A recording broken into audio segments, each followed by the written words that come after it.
Ladies and gentlemen, there comes a time in every person's life when they are forced to confront an uncomfortable truth.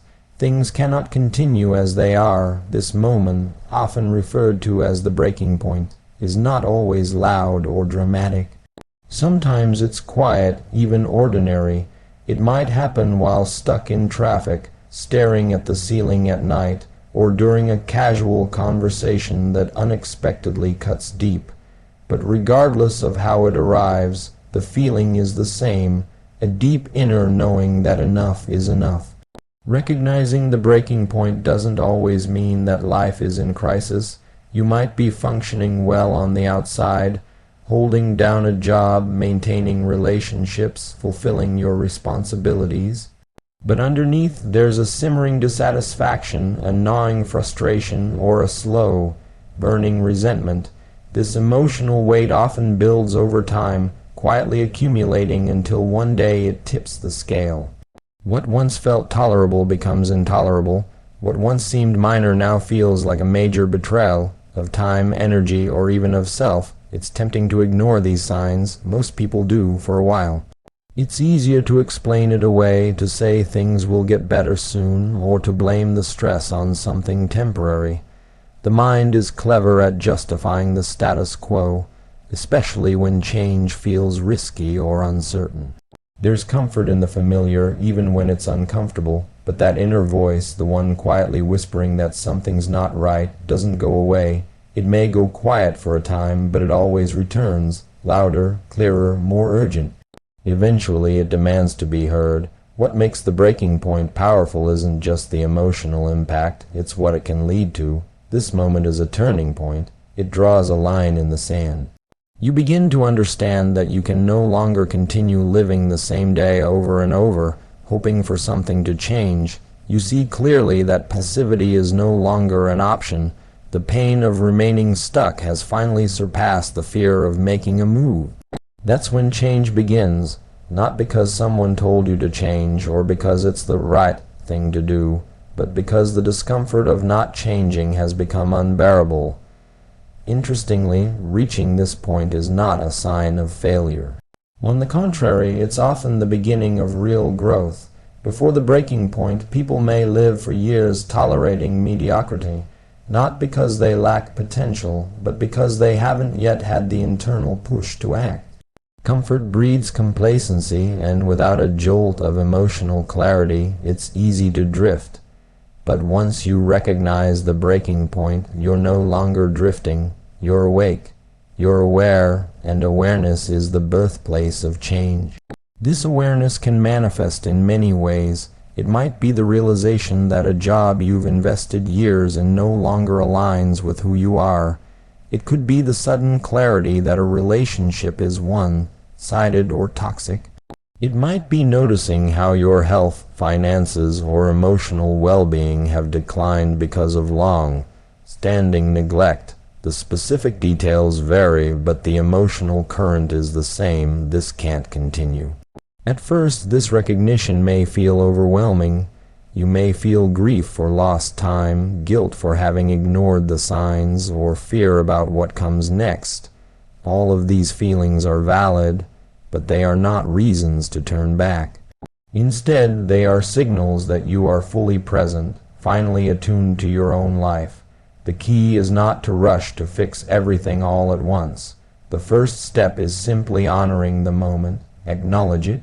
Let it change you. The breaking point is a gift in disguise. It strips away illusions and forces honesty.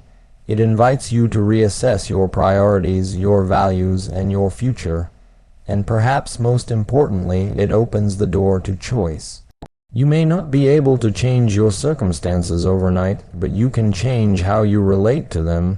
You can begin to act with intention instead of habit. You can start to define what a better path looks like, and begin walking it step by step. In the end, the breaking point is not about despair. It's about awakening. It's the moment when passivity turns into purpose, when avoidance turns into clarity. It's a signal that you're ready, not because everything is perfect, but because you've finally decided to stop settling. In that decision, more than any external change, is where transformation begins. There is a moment in every journey of transformation when everything begins to shift. It doesn't happen because circumstances suddenly change, or because a stroke of luck appears out of nowhere. It begins when a decision is made, not just any decision, but a real, conscious, and final one, the kind that feels different in your bones. This kind of decision carries weight. It's not something you say out loud for show or write down as a half-hearted goal. It is something internal, unshakable, and non-negotiable. It becomes a line drawn in your own heart, one you refuse to cross back over. People often underestimate the power of a single decision. They look to actions, results, and outcomes to measure change, forgetting that all of those things are downstream from one powerful upstream choice. Until the decision is made, effort remains inconsistent. Motivation wavers, fear interferes, and excuses creep in. But once the decision is truly made, something inside settles. There's clarity, there's direction. There's no more bargaining with yourself. You stop giving energy to whether or not you will do something, and instead begin focusing entirely on how you will do it. Making a real decision is not the same as wishing or hoping. Wishing says, I want things to be different. Hoping says, maybe someday they will be. But deciding says, they must be, and they will be starting now. It's an inner contract, an emotional commitment that says the current reality is no longer acceptable and the future must change.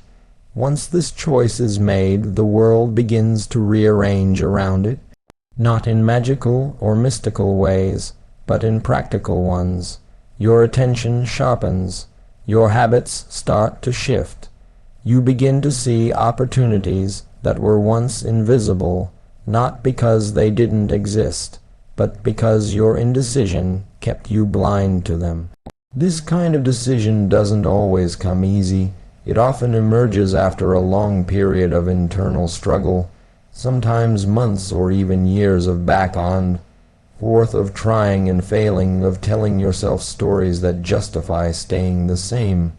There's often fear involved, fear of change, fear of judgment, fear of failure. But none of those fears carry the same weight as the pain of remaining stuck. And when that pain finally exceeds the fear, a decision becomes not only possible but necessary.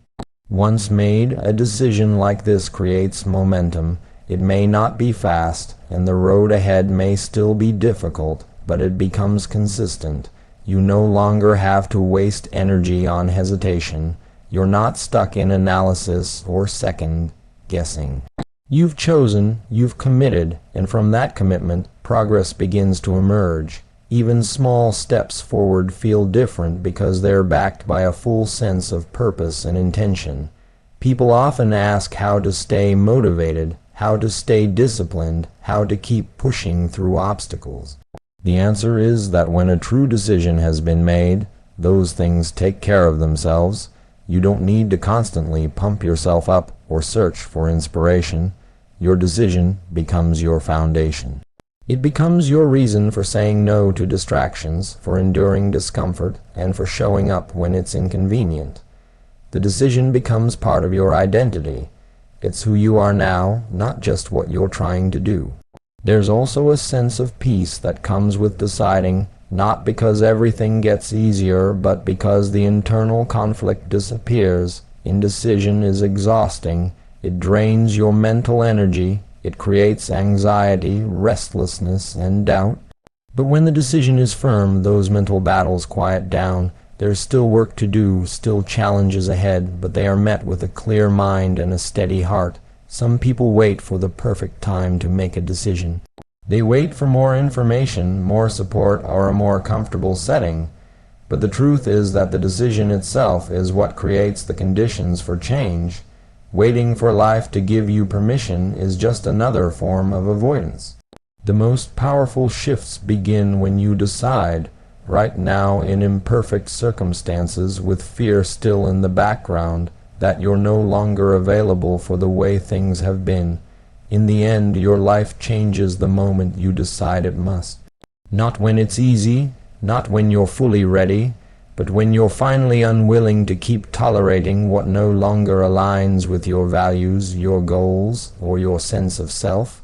That is the power of decision. It's not a single action, it's the foundation for everything that follows. Once it's made, there's no turning back, and that is where true transformation begins. One of the most pivotal shifts a person can make is the decision to take full responsibility for their life. It is not always an easy choice, and it rarely feels comfortable in the beginning, but it is essential for anyone who wants to break free from cycles of frustration, stagnation, or blame. Taking responsibility doesn't mean blaming yourself for everything that's gone wrong. It means accepting that you are the one who must respond to your circumstances with awareness, action, and intention. It is the quiet but powerful recognition that if your life is going to change, it has to start with you. There's a subtle temptation to attribute the conditions of our lives to external forces. It's easy to point to the economy, our upbringing, bad luck, or the actions of others. It's easy to say we didn't get the right support, the right timing, or the right opportunities. But while those factors can certainly influence us, they do not have the power to determine our direction unless we hand that power over.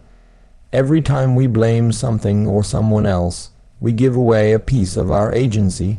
We place the solution outside of ourselves, and in doing so, we wait for someone else to change, for something else to happen, for the perfect condition to arrive, and in that waiting, we lose momentum.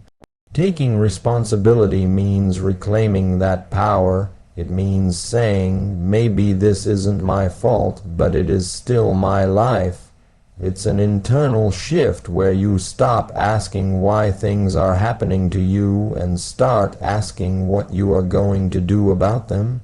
This mindset doesn't eliminate pain or injustice, but it places you in the driver's seat. It gives you back your influence. You may not control everything, but you control how you respond, how you grow, and how you move forward.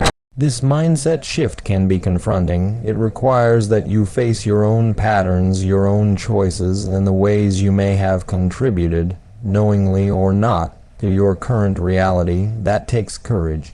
It's much easier to stay in the role of the victim, to find comfort in sympathy, or to wait for rescue. But growth doesn't come from comfort. It comes from honesty, and honesty begins with a willingness to look at your life and say, this is mine. Responsibility also means letting go of excuses. Excuses often sound valid. They're rooted in real experiences, stress, fear, exhaustion, uncertainty. But at the end of the day, excuses only protect the status quo. They keep us from facing discomfort, from stretching into our potential, and from doing the hard work of change. When you drop the excuses, what's left is the truth, and while truth can be hard, it's also the most solid ground to build on. You stop hiding behind distractions and start doing the things that actually move you forward. Another aspect of taking responsibility is owning your reactions. You can't control what people say or do. You can't always prevent setbacks or challenges, but you can choose how you interpret events and what you decide to do next. When something doesn't go your way, do you complain, withdraw, or retaliate? Or do you reflect, adapt, and recommit to your path? Your emotional responses are within your domain, and by mastering them, you gain resilience and clarity. The beautiful thing about responsibility is that it leads to empowerment. It doesn't weigh you down, it lifts you up. It creates a sense of inner strength because you know you are not at the mercy of circumstances. You begin to trust yourself more, you begin to act with more purpose, and you begin to see that even if the external world remains uncertain, your inner world becomes stable and focused. When you take responsibility, you stop waiting for life to be fair or easy. You stop needing approval, permission, or guarantees. You become the kind of person who shows up for themselves, even when it's inconvenient. You become accountable to your own values, your own goals, and your own growth. And that shift, more than any external change, is what truly transforms your life. In the end, responsibility is not a burden, it's a form of freedom. It frees you from helplessness. It frees you from resentment. It frees you from the illusion that someone else holds the keys to your future. The moment you take full ownership of your life, you become the author of your next chapter, and that is where real change begins. At some point, a person looks around at their life and begins to see the gap between what is and what could be. That recognition, though often uncomfortable, is the seed of transformation. It begins with a simple but powerful choice: to raise your standards. Not because others expect it, not because of pressure or comparison, but because deep down you know you're capable of more. Raising personal standards means deciding that what once was acceptable is no longer enough. It's an internal elevation, a refusal to settle for less than what you truly value and deserve. This shift is subtle at first. It might start with the realization that you've been tolerating things you shouldn't, negative habits, draining relationships, a lack of follow-through, or a lifestyle that doesn't reflect your deeper aspirations. Often, this awareness grows slowly. Maybe you've been hitting the snooze button too often, skipping workouts, making excuses, or letting your potential gather dust while distractions eat away at your time. Eventually, something clicks. You realize that if nothing changes, nothing improves, and that realization becomes a turning point. Raising your standards is not about perfection or obsession. It's about alignment. It's about asking yourself what kind of life you want to lead, what kind of person you want to become, and then making decisions that support that vision. It's holding yourself to a higher level of accountability, not out of shame or guilt, but out of respect. Respect for your time, respect for your body, respect for your mind, respect for your goals. It's choosing not to lower the bar just because it's easier or more comfortable. This process often begins in small, practical ways. You stop tolerating lateness in yourself and others. You commit to finishing what you start. You choose nourishing food over constant indulgence. You begin to say no to distractions that rob your focus. These changes may seem insignificant on the surface, but they send a powerful message to yourself. I am serious about my life. I am no longer willing to coast. That message builds confidence, one decision at a time. One of the most empowering aspects of raising your standards is that it shifts your identity. You stop seeing yourself as someone who's always behind, inconsistent, or trying to catch up. You begin to view yourself as disciplined, intentional, and capable. And as your standards rise, your environment often changes with them. People who don't respect your growth may fall away. New opportunities may start to appear. Your energy attracts a different quality of experiences, not because the world suddenly changes, but because you do. This shift can also bring resistance. When you raise your standards, you shine a light on areas of your life where you've been operating below your best. That can feel uncomfortable. It may trigger doubt, fear, or even guilt. You might hear voices in your head saying, "Who do you think you are?" or "You've never been able to stick with it before." But those voices are not truth. They are echoes of the past. And the only way to silence them is to keep showing up day by day, action by action, until your new standard becomes your new normal. It's important to remember that standards are personal. What's high for one person might be low for another. This isn't about competition or impressing others. It's about alignment with your own values. It's about living in a way that reflects who you truly are when you're honest with yourself. And that honesty becomes a compass. It guides your decisions, shapes your habits, and defines your path. Raising your standards also brings a sense of pride, not arrogance, but a quiet confidence that comes from knowing you're doing your best, not just when it's easy, but especially when it's not. That integrity builds momentum, and over time it leads to results. Maybe not overnight, but steadily, reliably, and sustainably. The kind of results that don't just change your circumstances, they change your character. In the end, raising your personal standards is not about being better than anyone else. It's about being better than you were yesterday. It's about choosing to stop living on autopilot and start living with intention. It's about making the choice to demand more of yourself, not because you're not enough, but because you finally believe that you are, and from that belief a new chapter begins. One that's rooted in self-respect, driven by purpose, and built on the foundation of personal excellence. Momentum is one of the most powerful forces in personal growth. It doesn't arrive all at once, and it can't be borrowed or faked. It's built gradually, through consistent effort and deliberate action. At first, the process feels slow, even frustrating. Progress might seem invisible, and results feel far away. But with enough repetition, something begins to shift. Small wins start to stack. Confidence begins to rise.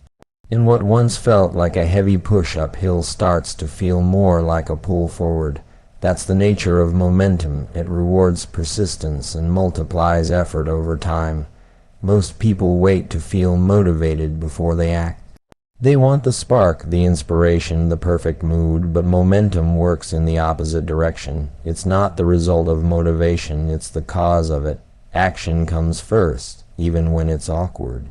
Even when it's inconvenient, especially when it's difficult. Each step, no matter how small, reinforces your direction. You start to build trust with yourself. You stop asking, "Will I follow through this time?"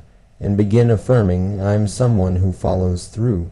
The beginning is the hardest part. Starting something new means stepping into discomfort. It means facing resistance, both internal and external. Your old habits will try to pull you back. Doubts will whisper that it's not worth it.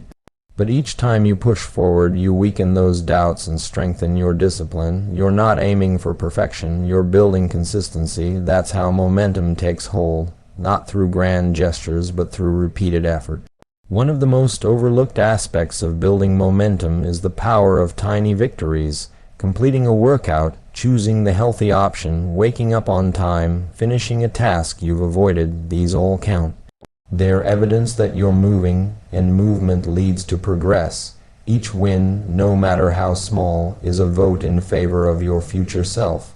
Over time, those votes add up. They shape your mindset, your habits, and your identity. Momentum also creates clarity. When you're stuck, everything feels foggy. You overthink, you hesitate. But when you're in motion, you don't need to have every answer up front. You learn by doing, you adjust along the way. Motion breeds insight, and that insight becomes fuel to keep going. The path reveals itself as you walk it, not before. So the key is to keep walking, even when it's slow, even when it's uncertain. There's also an emotional shift that happens when you gain momentum. You stop feeling like you're trying to become someone different and start feeling like you're returning to who you were meant to be. Momentum reconnects you with a deeper sense of purpose. It brings back your belief in possibility. It reminds you that you are not stuck. You were just paused, and now, with every step forward, you're proving to yourself that movement is possible again.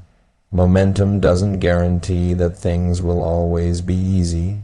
You'll still face setbacks, distractions, and unexpected detours, but the difference is that momentum gives you resilience. You're less likely to quit after one bad day. You're more likely to bounce back.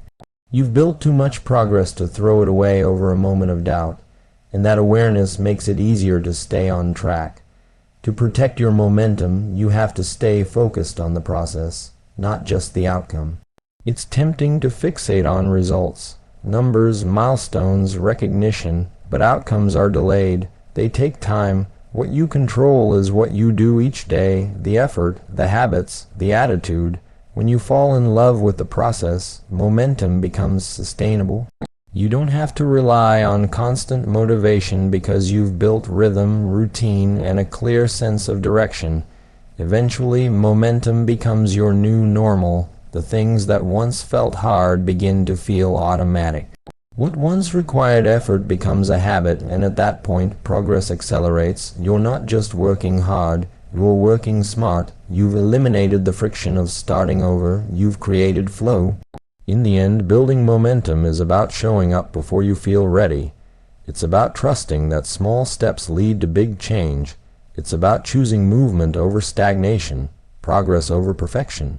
And once momentum takes hold, it becomes one of your greatest allies, pushing you forward, carrying you through challenges, and reminding you that consistency, more than anything else, is what turns effort into achievement. Pain is one of life's most universal experiences, yet most people spend their lives trying to avoid it, suppress it, or pretend it doesn't exist. But pain, when viewed through a different lens, can become one of the most powerful forces for transformation. It carries information, emotion, and energy. When used intentionally, pain can shift your direction, reshape your values, and ignite a fire that nothing else could. Instead of letting it break you, you can learn to let it build you. You can take the weight of what hurt you and turn it into the fuel that drives you. Pain often signals that something is misaligned, internally or externally. It may come from disappointment, betrayal, failure, or loss. It may be the pain of regret, the pain of missed opportunity, or the pain of living below your potential. Whatever the source, the feeling is sharp and persistent. It demands attention. Most people react to that discomfort by numbing it, distracting themselves, or blaming someone else. But when you stop running and start listening, pain becomes a teacher. It shows you what matters, it reveals what you've ignored, and it points you toward what needs to change. The key is to stop seeing pain as a dead end and start seeing it as a starting point. There's a moment when the emotional weight becomes too much, when you look at your life and say, "This can't go on like this." That moment is sacred, it's raw, it's honest, and it opens a door. Not everyone walks through that door. Some stay in the suffering, repeating the same cycles, but others make a different choice. They take the energy of that pain and redirect it, not in anger, not in revenge, but in purpose. They use it to push themselves towards something better. Turning pain into fuel is not about denying what happened. It's not about pretending it didn't matter or trying to stay positive in the face of deep wounds. It's about honoring the truth of your experience and choosing not to be defined by it. Pain can be a reminder of what you never want to feel again, and that clarity can give you strength. It can inspire boundaries, discipline, and a deeper commitment to your own growth. You stop waiting for life to get easier and instead start getting stronger. One of the most transformative decisions you can make is to use your pain as a source of power. Think of every hurtful moment as a spark. Alone, it may burn you, but gathered and focused, those sparks can light a fire that keeps you moving forward when nothing else will. Pain reminds you of what you've survived.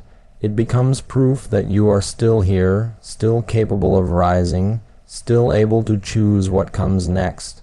This mindset shift doesn't happen overnight. It takes courage to face what's wounded you.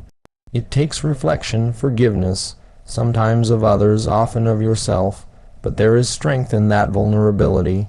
There is clarity in choosing to take responsibility for your healing, not because you caused the pain, but because you refuse to let it control you. That's where power is found, not in erasing the past, but in rewriting your future. When pain becomes fuel, you begin to act with urgency. You stop making excuses. You stop tolerating mediocrity. You stop wasting time. The memory of suffering gives you perspective. It strips away the nonsense and sharpens your focus. You know what matters now. You know what it costs to live out of alignment, and that knowledge keeps you disciplined when motivation fades. Pain also connects you more deeply to others. When you've suffered, you develop empathy. You understand what it means to struggle, and that understanding can become part of your strength. It can drive you to serve, to lead, to help others find their way out of the dark. Your story becomes more than just something you survived. It becomes something that inspires. Ultimately, pain is not the end of your story. It's a turning point. It's the moment you realize that your past does not have to dictate your future. What hurt you doesn't have to hold you back. It can push you forward. It can light a path. And when you choose to let that pain become your fuel, you stop being a victim of your circumstances and start becoming the author of your life. You may not have chosen what happened to you, but you can choose what you build from it. That choice is where your power lies.